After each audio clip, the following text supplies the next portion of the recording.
21 August பொதுக்காலம் 20ஆம் வார வியாழக்கிழமை. முதல் வாசகம்.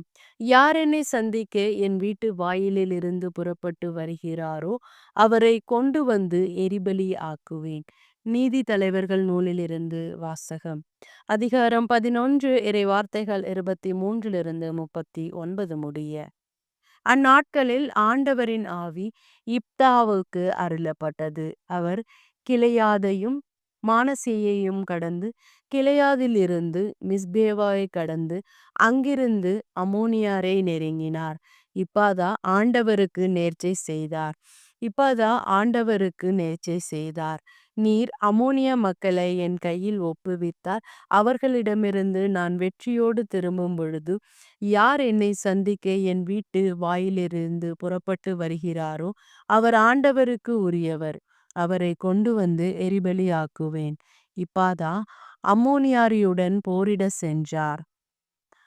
ஆண்டவர் அவர்களை அவர் கையில் ஒப்புவித்தார். இப்பாதா அரையோயிலிருந்து மின்னித்து அருகாமை வரை 20 நகர்களையும் ஆபேல் கெமிராம் வரை இருந்த பகுதிகளையும் அழைத்தார். இஸ்ரேல் முன்னிலையில் அம்மோனியர் அடக்கப்பட்டனர். இப்பாதா மிஸ்பாவில் இருந்து தம் வீடு திரும்பினார். இதோ அவர் மக்கள் மேலதாளத்துடன் நடனமாடிக்கொண்டு அவரை சந்திக்க புறப்பட்டு வந்தாள். அவள் அவருடைய ஒரே மகன். அவருக்கு வேறு மகனோ மகளோ இல்லை. அவர் அவளை பார்த்தார். தம் உடைகளை கிழித்து கொண்டு, ஐயோ என் மகனே, நீ எனக்கு மோசம் செய்து விட்டாயே. நீ என்னை துன்பத்துக்கு ஆளாக்கி விட்டாயே. நான் ஆண்டவருக்கு வாக்கு கொடுத்து விட்டேனே, அதை நான் மாற்ற முடியாதே என்றாள். அவள் அவரிடம், அப்பா, நீங்கள் ஆண்டவருக்கு வாக்கு கொடுத்து விட்டீர்கள் என்றால் உங்கள் வாக்கின்படியே எனக்கு செய்யுங்கள். ஏனெனில் ஆண்டவர் உங்கள் எதிரிகளான அம்மோனியரை உங்களுக்கு பழிவாங்கி விட்டாள் என்றாள். அவள் தந்தையிடம், என் விருப்பத்தை நிறைவேற்றுங்கள். 2 மாதங்கள் என்னை தனியாக விடுங்கள். நான் மலைகளில் சுற்றி திரிந்து எனது கன்னிமை குறித்து என் தோழியருடன் துக்கம் கொண்டாடுவேன் என்றாள். அவர் சென்று வா என்று சொல்லி அவளை 2 மாதங்களுக்கு அனுப்பிவித்தார். அவள் தன் தோழியருடன் சென்று தன் கன்னிமை குறித்து மலை மீது துக்கம் கொண்டாடினாள். 2 மாதங்கள் முடிந்த பின் அவள் தன் தந்தையிடம் வந்தாள். அவர் தாம் செய்திருந்த நேர்ச்சியின்படியே அவளுக்கு செய்தார். ஆண்டவரின் அருள்வாக்கு. இறைவா உமக்கு நன்றி. நற்செய்தி வாசகம். எல்லோரையும் திருமண விருந்துக்கு அழைத்து வாருங்கள். மத்தேயு எழுதிய தூய நற்செய்தியிலிருந்து வாசகம்.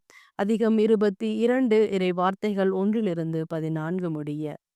அக்காலத்தில் இயேசு மீண்டும் உவமைகள் வாயிலாக பேசியது. விண்ணரசை பின்வரும் நிகழ்ச்சிக்கு ஒப்பிடலாம். அரசர் ஒருவர் தம் மகனுக்கு திருமணம் நடத்தினார். திருமணத்துக்கு அழைக்க பெற்றவர்களை கூட்டிக் கொண்டு வருமாறு அவர் தம் பணியாளர்களை அனுப்பினார். அவர்களோ வர விருப்பவில்லை. மீண்டும் அவர் வேறு பணியாளர்களிடம், நான் விருந்து ஏற்பாடு செய்திருக்கிறேன். காளைகளையும் கொழுத்த கன்றுகளையும் அடித்து சமையல் எல்லாம் தயாராயுள்ளது. திருமணத்துக்கு வாருங்கள் என அழைப்பு பெற்றவர்களுக்கு கூறுங்கள் என்று சொல்லி அனுப்பினார். அழைப்பு பெற்றவர்களோ அதை பொருட்படுத்தவில்லை. ஒருவர் தம் வயலுக்கு சென்றார், வேறு ஒருவர் தம் கடைக்கு சென்றார். மற்றவர்களோ அவர்களுடைய பணியாளர்களை பிடித்து இழிவுபடுத்தி கொலை செய்தார்கள். அப்பொழுது அரசர் சினமுற்று தம் படையை அனுப்பி அக்கொலையாளிகளை கொன்றொழித்தார். அவர்களுடைய நகரத்தையும் தீக்கிரையாக்கினார். பின்னர் தம் பணியாளர்களிடம், திருமண விருந்து ஏற்பாடாகி உள்ளது.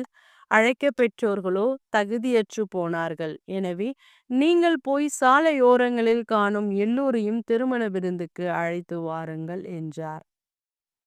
அந்த பணியாளர் வெளியே சென்று வழியில் கண்ட நல்லோர் தீயோர் யாவரையும் கூட்டி வந்தனர்.